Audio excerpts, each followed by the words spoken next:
I like the Grateful Dead shirt. Thanks, man. It's a 50th anniversary. I know, it's happening. My best friend went down that rabbit hole for a long time. I used to go see him from time to time. Oh, man, I'm envious. I miss Jerry by just a little bit. Yeah, he had some good years there, but then I think, I'm sure his parents were alarmed, but, it was a phase. Now he's, of course, the successful architect, right? So now they embrace him again. Absolutely. All right. All right, so I'm going to jump right into this. Okay. Welcome to Third Eye Weekly. Joining us today is Christopher Swain, an environmental activist who has been swimming in polluter waterways and advocating for them for clean waterways since 1996. Thank you for joining us today, Christopher. You're welcome. So recently you've taken up the obstacle of swimming across the Gowanus Canal in Brooklyn. Why were you drawn to swim that waterway in particular?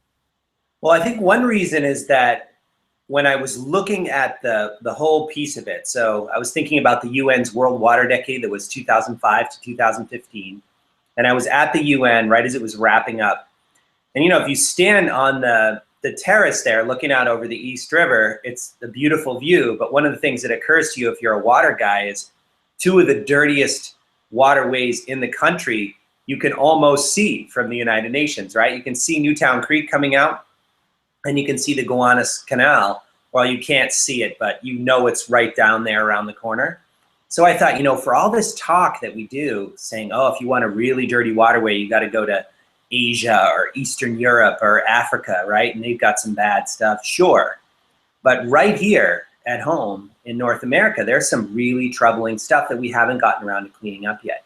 So part of me wanted to say, instead of just calling that out, saying, hey, we haven't gotten around to this, do what I do. I'm a swimmer. Get in there, have an experience of it. And what I was hoping to do with that was let people know that there was actually cause for hope. There had been a little bit of progress, and that I thought it was worth pushing for more of that, saying, let's not just speed up the cleanup, but let's say, before we call it clean, or before we do a partial cleanup, or before we say good enough 20 years from now, let's put it back into human terms. Let's say, what if clean is safe to swim every day? That's something you can understand without a science degree, right?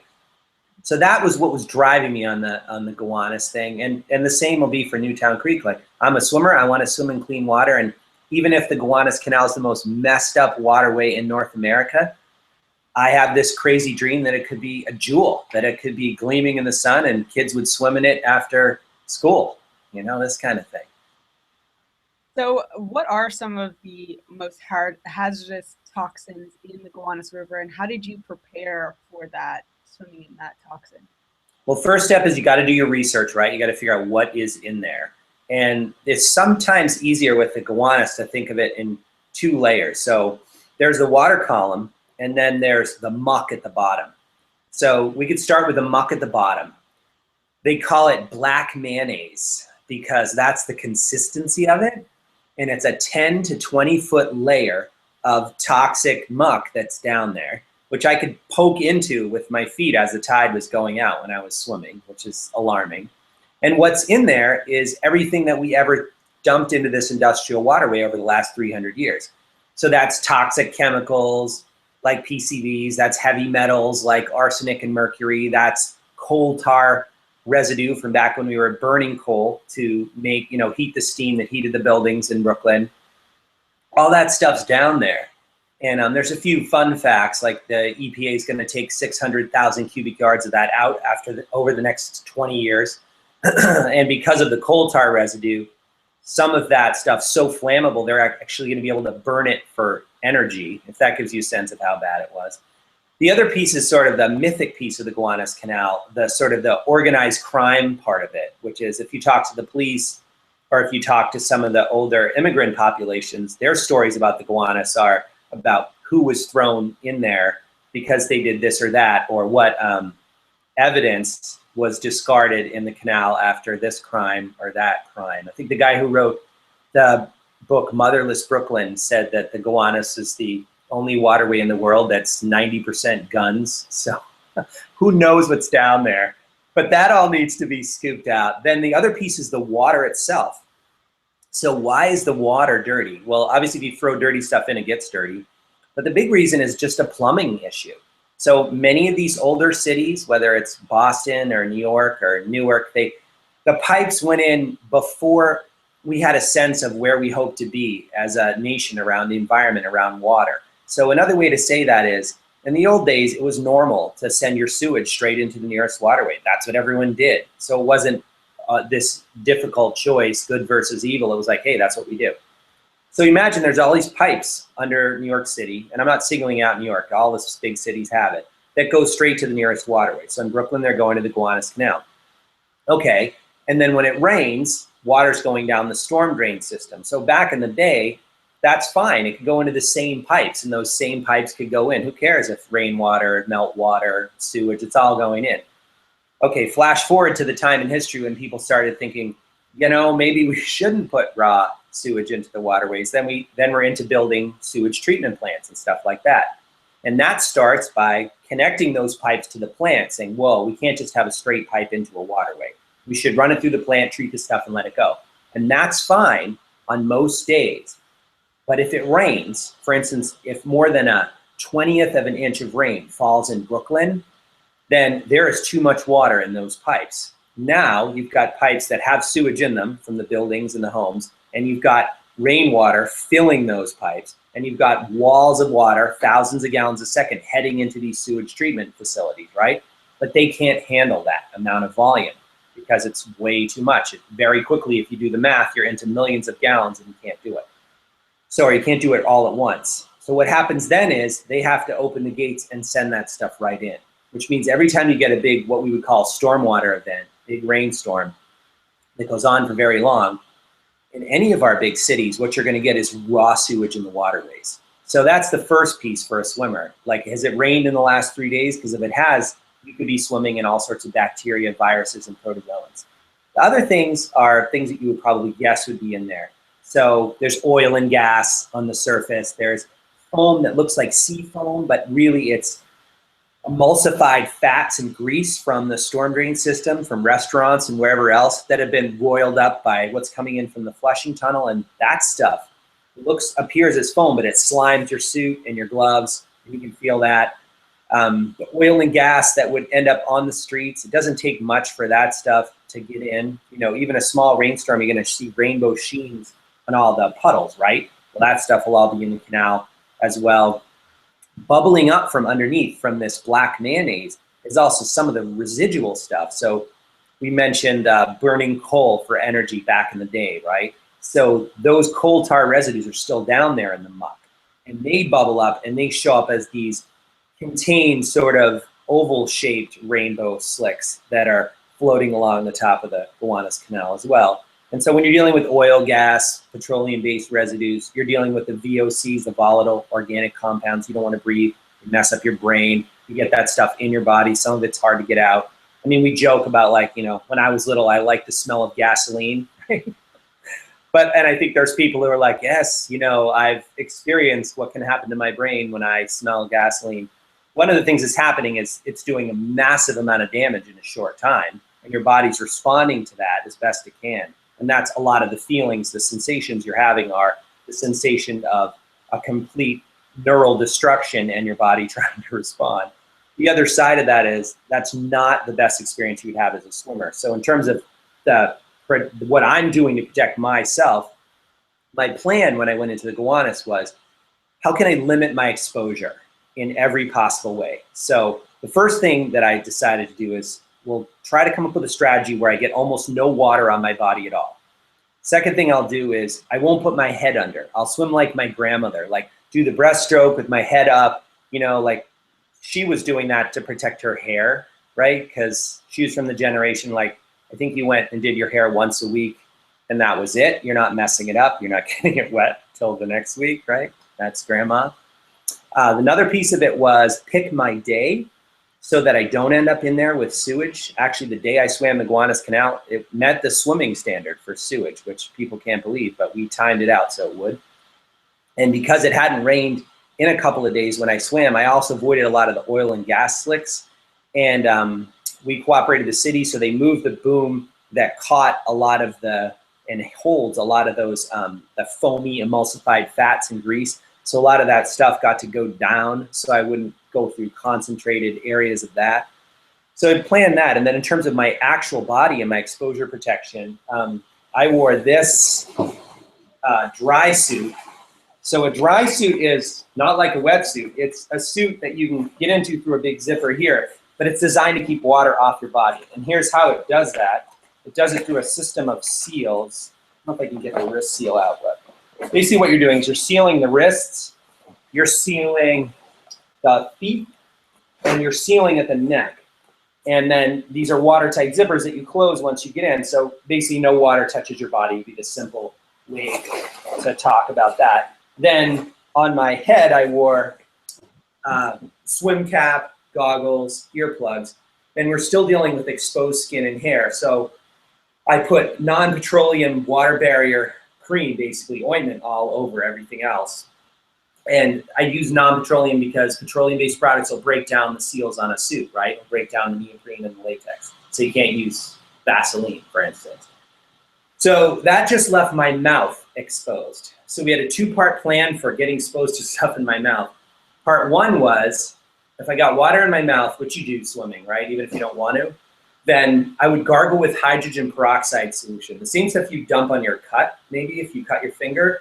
So that's a 1.5% hydrogen peroxide solution. That'll kill or really mess up bacteria, viruses, and protozoans. Also, when you're swishing stuff around in your mouth and you spit it back out, what we found over the past swims over the last 20 years is a lot of stuff comes back out. Like rinsing your mouth actually turns out to be a pretty good way to get things out of your mouth. It sounds intuitively like it would be true, but it actually is. The other piece is if I swallowed water, then I thought, okay, now I got an issue. Then we just approached it like, what if you got poisoned and you went to the ER? Not that it's poison, but there is all kinds of stuff like arsenic and who knows what in there. And we thought, all right, we'll just use activated charcoal tablets. So if somebody overdoses or something and it gets far enough into their system in the hospital setting, they're going to give you activated charcoal. And the reason they're doing that is that'll bind with all kinds of toxins and compounds in your body. It'll bind them up and then pass them through. And it's convenient, low impact way to deal with that. And once stuff's in your system, that's what you have to do, right? And it's not like we're going to pump my stomach because I swallowed a Gowanus canal. So I had activated charcoal tablets there with me that I could have taken if I swallowed any water, but I didn't. Not to say I won't on a future attempt, but that's the basic thing. So keep the water out of me and off of me was really my approach. And then stay out of the mud, So did you end up tasting any of the water? I know you didn't swallow any of it. And also, what was the cleanup process like afterwards, getting out of the suit? Yes, I definitely tasted the water. So the thing about swimming in dirty water is you can often identify different things because we have a lot of architecture in our brains around smell and taste, more than people probably realize, more than I realize because I'm not a neuroscientist. But when you're worried about what you might be tasting and what you might be smelling, I almost think it's a heightened experience. So here's what I tasted. Some combination of mud, poop, detergent, oil, gas, leaves, and that grainy feeling in my mouth that I describe as like if you had a bad green drink or a bad green smoothie and you're like, that wasn't very good, but you still have that like sandy feeling in your mouth and you want to be like, oh, thanks for that. That's great. So now I have to rinse my mouth and that costs $6 too, right? So it's like that. And it's funny, but the other part of it is it's disturbing too, right? And then in terms of the cleanup, the major thing that I'm worried, so the cleanup is sort of a 2-prong thing. First prong is if you didn't get anything in you, then it's just stuff that's on you and on your gear, right? On your suit and on your, exposed skin, which is covered with the water barrier cream. Most stuff will just rinse off, right? Like you can rinse off chemicals, you can rinse off, if they haven't penetrated, you can rinse off nettles and stuff like particulates. So then was there some sewage in the water? Yes, there was, this kind of thing, not high amounts. So then it becomes, can we kill the bacteria and viruses that might be on my gear and on me? And the simple answer to that is yes. So beyond hosing yourself off, what you can do is simple decontamination, which would be along the lines of get the 5-gallon Home Depot bucket, fill it up with water, dump a couple capfuls of bleach in there, and now you've got a weak bleach solution that's gonna play havoc with bacteria, viruses, and protozoans. You can dump that right over yourself and you're gonna get pretty far. The city, in particular, the police department, was concerned about where I was gonna do my decontamination. Their position with their marine unit and scuba unit is when those guys end up in the canal, they treat it like a hazmat, like squirt off them in their gear with a fire hose and all that. I don't see it quite the same way based on my research, but I understand, you know, they're doing that. They're worried about workers' comp, all this kind of stuff, right? So I think you can, there's a way you can hose off and decontaminate in a simple way that works. So that plan worked for the city. It's not as amped up as it could be. And then you just move on with your life. The problem is, of course, I had to stop because of thunderstorms. So I didn't get to swim the whole canal. So lucky me, I had to find time in June to go back and actually complete the thing. So, okay. So the suit will be back out and back to work, right? Wow. So this is such a selfless act to kind of put on all these dangers, potential lifelong dangers, to go into this contaminated water. What gave you the idea that you yourself wanted to go in there and put your life at risk just for the betterment and awareness of, you know, polluted waterways? I think there's a two-part answer. One part is I always loved the water. So the part of me that's a swimmer wants to swim, almost wants to take back that space. So if you can imagine that the Gowanus Canal, and this is really hard to imagine, I understand, had a moment as a pristine waterway, or it will again someday. But somehow, because of the choices we've all made and the fact that it was industrial waterway for hundreds of years, that sort of idea of the clean Gowanus Canal got stolen from us. The act of swimming feels like stealing it back, or stealing back the idea that this could be a safe place to swim. So that's part of it. The other part is, I think, culturally, nothing changes unless someone's willing to put their ass on the line. So I think if you're really serious about making a change, and it's connected to something that you believe in, like I believe in swimming in clean water, then it might be worth considering putting yourself directly into it, putting yourself on the line. I also think there's a credibility piece there. Like, nobody's gonna welcome my thoughts about the Gowanus Canal because it'll end up being like, well, who are you? You know, you might be, maybe you were born in New York, but you know, you haven't lived here since you were 9 months old. Now you live in Massachusetts, which probably means you're a Red Sox fan, and you know, you should shut up and go home. Like, that's where that's gonna go, right? Yeah. But if you say, you know what, I love the water, I've been swimming in dirty waterways my whole life, trying to figure out what we can do to clean them up, and this is one more of those, and I'm just gonna go in there and have an experience of it and share that experience. I think if you're willing to swim in the Gowanus Canal, people are willing to hear what that experience was like. So it creates a bit of a platform there. So maybe aside from each of us swimming the Gowanus Canal, what are some things you think we can do as a collective to really start to, you know, expedite these changes? Imagine there's a list, and there really is, right, of Superfund sites, the national priorities list. And you know how lists work in our lives. Like, you look at your list in the morning and you're like, oh, you know, this doesn't look good. So what's the first thing you do with your list? Like, all right, is there anything on this list that I'm willing to start by doing? You're gonna pick the easiest thing on the list, or the thing that people are harassing you the most about, right? I mean, if you're getting a lot of heat for something on your list, you're like, all right, well, I guess we're doing that. I don't wanna do that, but we're doing it. So if you imagine there's a lot of waterways out there that after the Clean Water Act passed, which is the federal legislation in 1972, that basically said we're gonna clean up all navigable waterways so they're fishable, so they're swimmable, and so they're safe for boating and paddling, okay? Those are actually your federal rights, and the Gowanus would fall right under that. It's a navigable waterway, just like Newtown Creek would or the Hudson River would. Some of those waterways got cleaned up, and some of them they haven't gotten around to yet. And my sense, I'm not a politician, but my sense of why those things happen is that the bigger the fan base a waterway has, the more connected people are asking for something, the sooner it gets done. So it's no surprise to me that the Hudson River got cleaned up pretty quickly in that process. I understand there's still a bit of a way to go with the Hudson, but if you swam in the Hudson now on a day when it wasn't raining, that's not a crazy thing anymore. I mean, it might be a little edgy because not everyone swims in rivers, but that's a doable thing now. No one paddles on the Hudson on their kayak and thinks, oh, I'm taking my life in my hands, you know, this kind of thing. Not anymore. So that's come a long way, and I think it's come a long way because a lot of people like the Hudson. A lot of people stared at it every day. A lot of well-connected people rode the train up and down there to and from work, and they knew people who worked in the government. So it's pretty easy to see how that got pretty high up on the list.